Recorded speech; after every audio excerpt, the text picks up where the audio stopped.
ఈ 3 దేశాలు కలిసే కదా భారతదేశం ఏమైనా థ్రెట్ ఫీల్ అవుతుందా అని ఒక పోడియమే జయశంకర్ గారిని అడిగారు.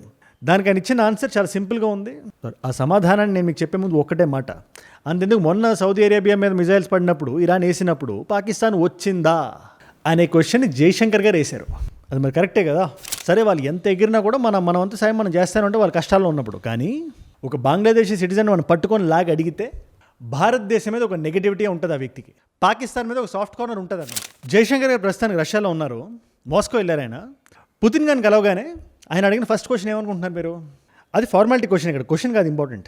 ఐ హోప్ యువర్ ఫైన్ అనే మీనింగ్ వచ్చినట్టు ఆయన మాట్లాడారు. ఒకసారి మీరు చూడండి. అది దానికి రెస్పాన్స్గా పుతిన్ గారు ఇక్కడ ఆన్సర్ చాలా ఇంపార్టెంట్, థమ్స్అప్ ఇచ్చారు. కానీ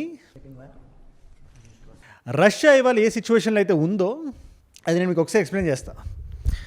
రష్యాకి యుక్రెయిన్కి గొడవ జరుగుతుంది, 4-5 ఏళ్ళుగా జరుగుతూనే ఉంది. బట్ ప్రస్తుతానికి తారా స్థాయికి చేరింది. యుక్రెయిన్ నుంచి వెళ్తున్న మిజైల్స్ మనకి అమెజాన్, ఫ్లిప్కార్ట్ ఉంటాయి కదా, అలా వాళ్ళకి ఓజోన్ అని ఉంటుంది. ఓజోన్ వేర్ హౌస్ మీద పడి ఆ విజువల్స్ ఒకసారి మీరు చూడండి. ఇలా 1-2 కాదు, 10 సంఖ్యలో 60, 70, 80 ఇలాంటి ఇన్ని మిజైల్స్ వెళ్తున్నాయి. సో సిచ్యువేషన్ ఇన్ రష్యా అంతంత మాత్రంగానే ఉంది ఇవాళ. But in spite of that ఇవాళ ఒక మీటింగ్ జరిగింది అని జయశంకర్ గారు ఒక్కటే మాట అన్నారు.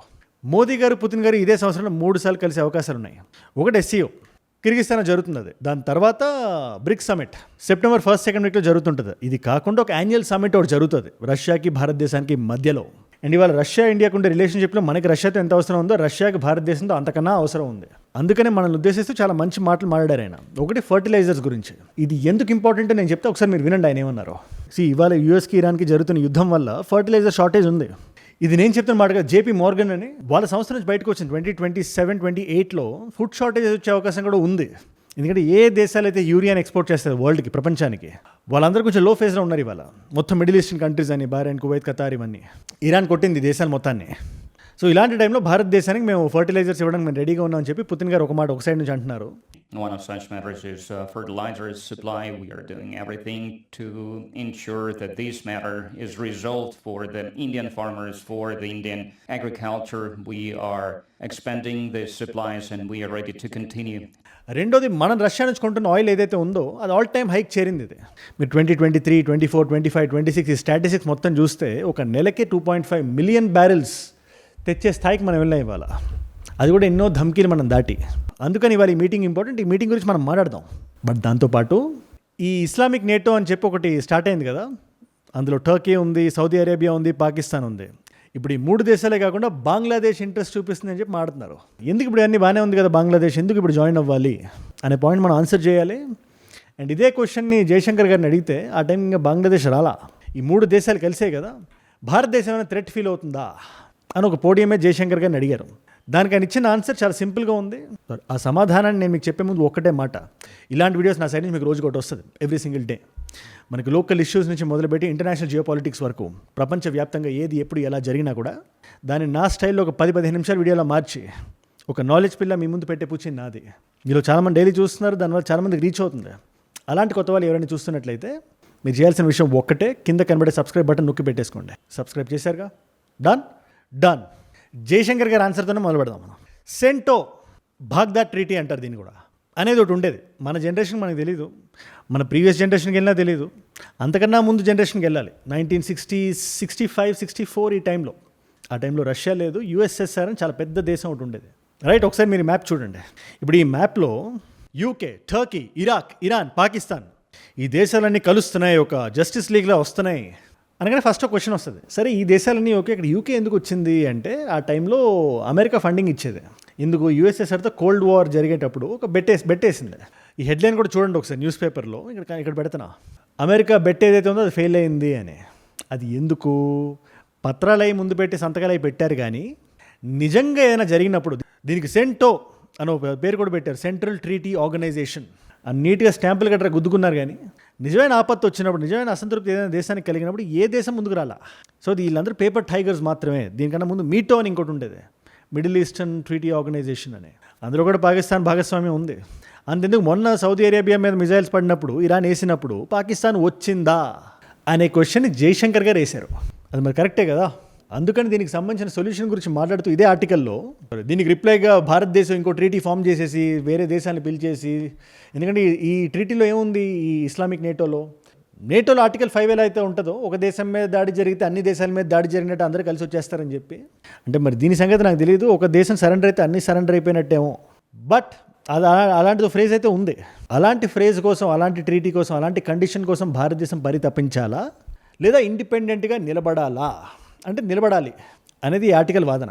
దీని మీద మీరేమంటారు నాకు కింద కామెంట్స్లో మీరు రాయండి. ఎందుకంటే ఎనీ కంట్రీ స్ట్రాటజిక్గా ఆలోచించాలి. మనకి ఇవాళ ఉండే సోవరెనిటీకి అన్అఫిషియల్గా రష్యా హెల్ప్ చేస్తుంది. ఎందుకంటే రష్యా కూడా మన అవసరం ఉంది. Israel will help. అందుకని మనం చాలా స్ట్రాటజిక్గా ఆలోచించాలి. అది దేశపు లెవెల్లో అయినా ఇండివిజువల్ లెవెల్లో అయినా. అందుకని మీ పోర్ట్ఫోలియోస్ మీరు డైవర్సిఫై చేసుకో. దానికి one of the best options is IND money. IND మనీతో డైరెక్ట్గా మనం భారతదేశంలో కూర్చొని యూఎస్ స్టాక్స్ మీద ఇన్వెస్ట్ చేయొచ్చు. Companies like Apple, Microsoft, Amazon, Netflix, Google, అంతెందుకు టెస్లా, ఎన్విడియా, ఇవన్నీ మనం రోజు ఇంటరాక్ట్ అయ్యే బ్రాండ్స్. ఇవన్నీ మనకు తెలిసి ఇవి ఎలా గ్రో అవుతున్నాయి. సో వీటికి కస్టమర్స్ ఉండడమే కన్నా దీని మీద ఇన్వెస్ట్ చేయడంతో will be a part of their growth also. Invest చేయడం మనకు ఆపర్చునిటీని ఇస్తుంది.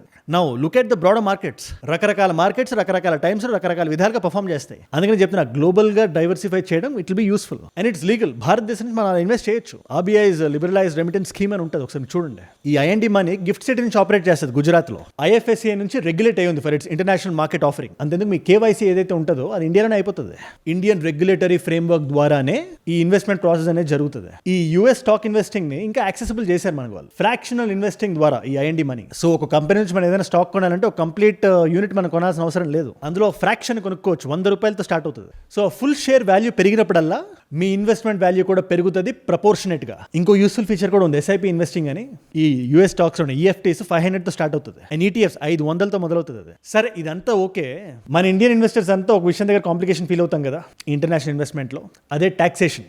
IND money provides tax related reports and support tools ప్లాట్ఫామ్లోనే ఉంటాయి.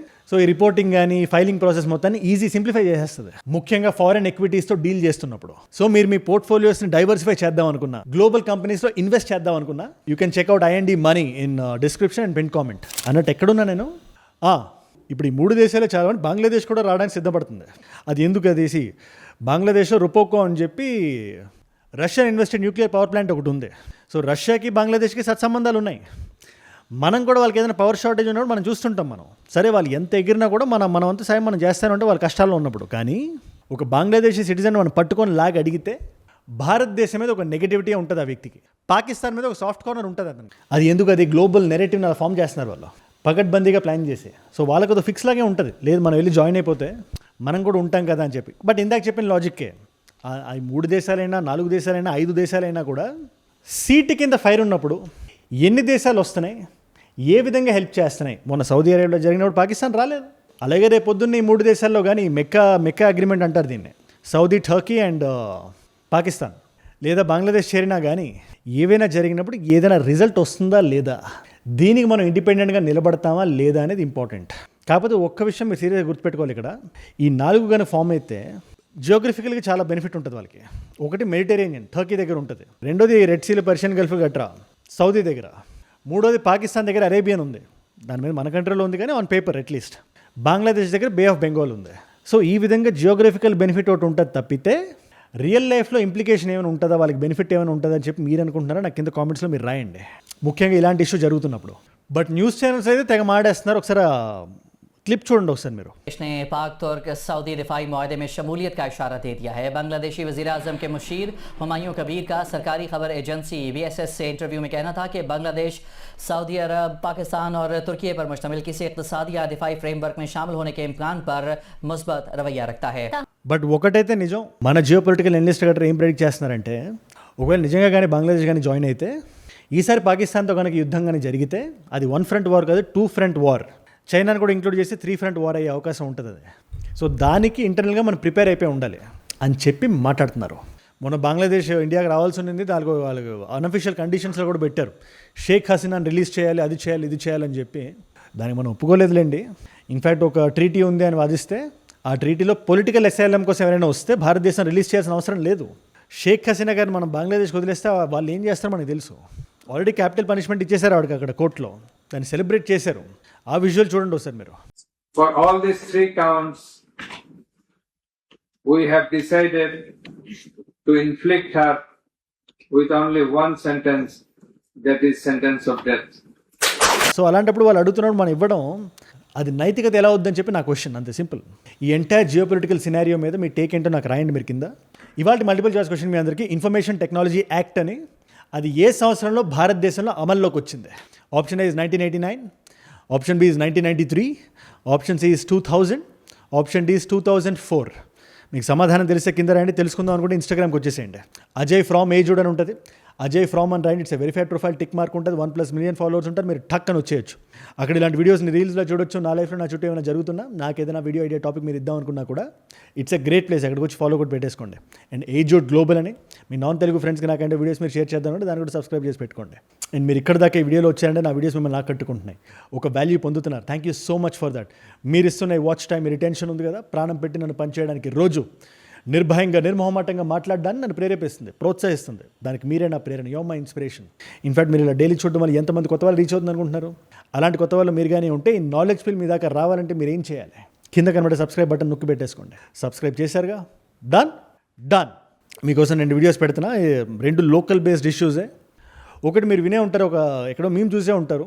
ఒక వ్యక్తి గర్ల్ ఫ్రెండ్కి ప్రాంక్ కాల్ చేస్తే ఆ లేడీ పోలీసులకు కాల్ చేస్తే అక్కడికి వెళ్తే ఒక క్రికెట్ బెట్టింగ్ స్కాండల్ అవుట్ పట్టుకున్నారు. ఇదంతా ఎలా అన్ఫోల్డ్ అయింది అని తెలుసుకుందాం అనుకుంటే ఆ వీడియో క్రిస్టల్ క్లియర్ ఇన్ఫర్మేషన్తో ఇక్కడ ఉంది. లేదు చెన్నై ఇన్సిడెంట్ తెలుసుకుందాం అనుకుంటున్నది, ఆ బిర్యానీ అని చెప్పి వస్తుంది కదా, ఏంటది అంటే ఆ వీడియో ఇక్కడ ఉంది.